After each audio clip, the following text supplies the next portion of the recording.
Hello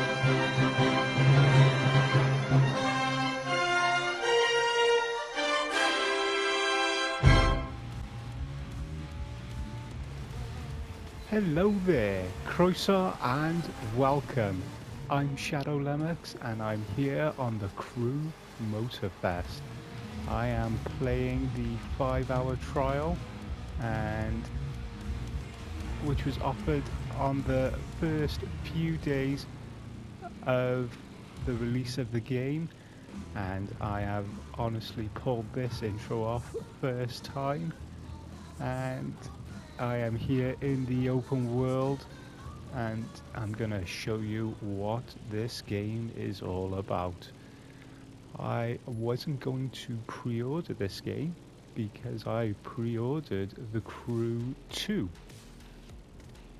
for when it first came out, and I was severely disappointed with that game. So I was quite happy to take part in this free trial, 5 hours, to see what the game is all about, and in that time I have been able to tell that this game is a significant improvement over The Crew 2. What they've basically done is made Riders Republic, but with cars and planes and boats. As you can see, nice and easy to switch between these vehicles. I would advise doing the Hawaii Honolulu playlist, one of the first single player events you get the opportunity to do, and it'll unlock a plane and a boat for you, so you can then start free roaming the world. As I said, or as I'm going to say, the purpose of this video is to highlight and showcase this game, the different single player and multiplayer modes that are on offer, and so you can get a good idea of if this is the sort of game you're going to want. The physics did take me a little while to get used to. I went into the settings, played with a few of the assists, had to put traction control on, found this cars are very squirrely, especially under contact, and there's a lot of contact in some of the multiplayer events, so be aware of that. The weight transfers feel very extreme, but nothing too bad and nothing that I haven't been able to get used to, and I've been finding the racing, the driving to be very enjoyable. So we'll get into it. You're going to see some single player events, some of the multiplayer events, and we're going to finish with a grand race. Not a particularly good one, but one I managed to finish. So let's get on with the video. This is the activities list, and you'll get thrown in here when you first start the game, and you can access it just by pressing options, and you'll see the multiplayer offerings and the single player offerings, and the single player is broken down into playlists. You'll pick one, and then you'll have to drive to a location to unlock a series of events, which will then, once you complete them all, you'll get cars and XP and money and all those sorts of things. And then this is sort of the main hub area. You can access the main stage events. These are live single player events and stuff like the grand race and things like that.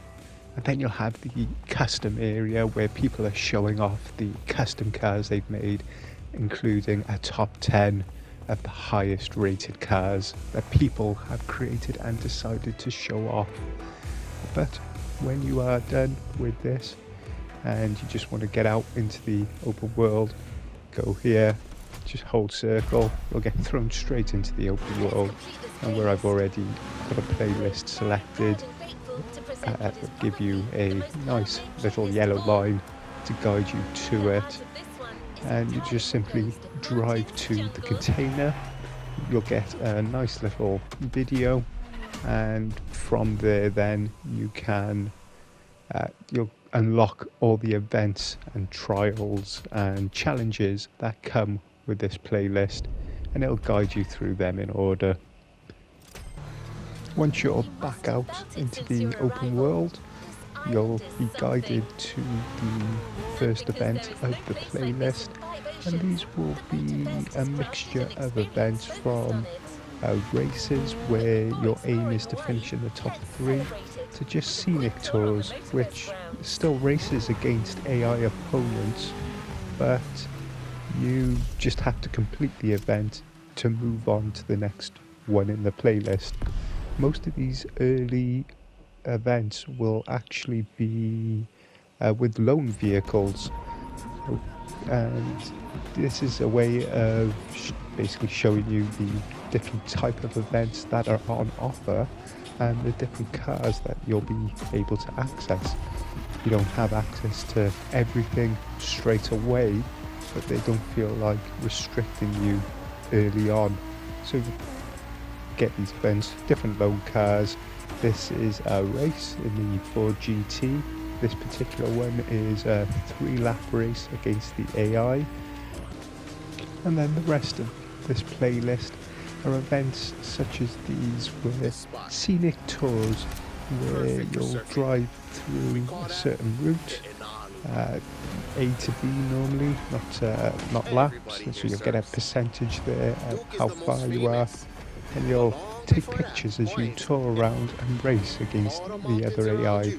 This is a way just to show you new vehicles, show you the locations on offer in the overworld and that you'll be doing events on, such as up here in the volcanoes, driving classic cars, driving through jungles in Mustangs, I think there, and it's pretty crazy but a lot of fun. Once I started to get a hang of the physics, I really started to enjoy doing these events, driving the different cars, seeing the different locations. One thing to note, if you drive offline, in whatever the line should be, you tend to get sucked off quite easily, so sticking on the road is quite paramount. You do though have a rewind feature, which is holding triangle on the PlayStation, and even if you mess up doing your rewind, you get to just do another one straight away, go even further back so you get things right. And then in between the events in the overworld, we'll have these challenges, trials that you can do. For example, this one is slaloming, where you go slalom in between posts along a certain course, get as big a score as you can. You can see the score you've got to aim for at the top of the screen to complete the challenge. This rings, pass through the gates, go through the smaller gates, get more points, and there are plenty of different versions on offer. Speed traps. There's also events for in the planes or in the boats once you have locked them, and there'll always be a target to go for. If you get it, you'll get the rankings then to show you how good, or in this case, how slow you are. And I really enjoyed these playlists, these events, and they're good fun, good challenge, a good way to learn the game. It's also a good way to unlock cars that you will need to start improving to give yourself a chance in the multiplayer part of the game, which we will move on to next. We'll start the live offerings with the Summit Contest. This will be a weekly themed event where you'll compete against other players to complete a certain single player playlist, and you'll get points depending on how you do in each of the individual events, which will be compared against everyone else, and you'll get rankings at the end of the week. If you need a vehicle for any of the challenges, simply pressing X on here will let you purchase the vehicle, so you can use that then in the event, and you just simply complete the events, whether they be most of them will probably be races in the vehicles that are themed for that event, and then at the end of it you'll be given an XP, you'll be given some points which build up a bar which you can build up over the course of the week, and you'll get rewards and stuff, and rewards based on your finishing position against the rest of the community.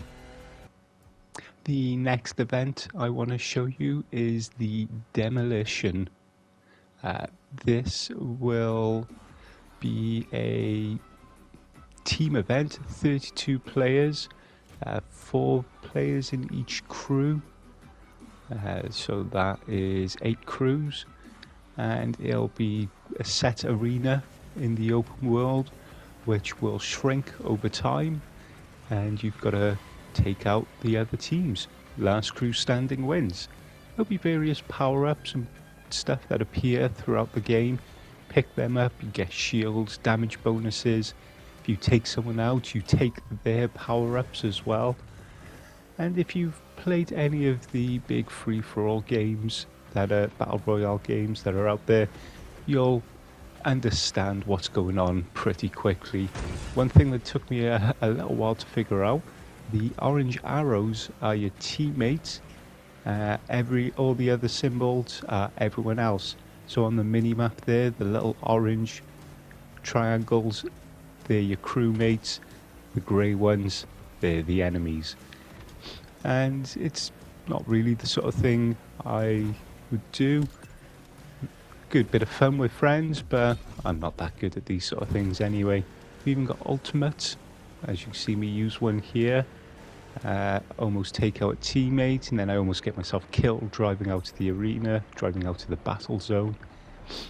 But it's, you get yourself back in, and it just gets smaller and smaller until it gets to the final zone, and then you all just take each other out, and last one standing wins. And we'll move on then to the final of our live event offerings, the Grand Race, what I would consider the main draw of the multiplayer offerings in the Crew Motorfest. It is a 3-stage event, 28 players, 3 cars. You'll see the cars, and it's a wide variety of offerings. If you don't own the car for the particular stage you're going to do, you get a loan car, and you'll see, to begin with, there's quite a few people using the loan cars, but once you get your own cars, you'll be able to upgrade those cars, and you'll be able to get much further on. So don't be expecting to win these races right off the bat just using loan vehicles. It's probably not going to happen. Plus, the racing is less than by the book, but that should be expected from this sort of game. So you know what you're getting into. I had so much fun with these, and even though this is the one and only Grand Race I managed to complete, which means that once the leader had finished, I finished within 30 seconds, because after 30 seconds the race just finishes. Whatever position you're in when that finishes, that's the position you get. You get plenty of money, plenty of XP for doing these, so they're good fun to do, and they're a really good way to learn the different vehicles and to learn the areas of the map. These big races, on average, you're going to be spending about 8 to 10 minutes racing these courses, and they're point A to point B's. They're not circuits. You can see the percentage, the progression percentage there in the top left, and you'll just head fastest from point A to point B. I'll leave you with the rest of this particular race. It gives you a good idea of the sort of racing, sort of game this is, and I hope this has helped you, enlightened you on what sort of game this is, and whether this is your sort of thing or whether it's the sort of thing that you want to avoid. All I can safely say with absolute certainty is that it is a definite improvement over the Crew 2. So with that, I just want to say diolch and thank you for watching.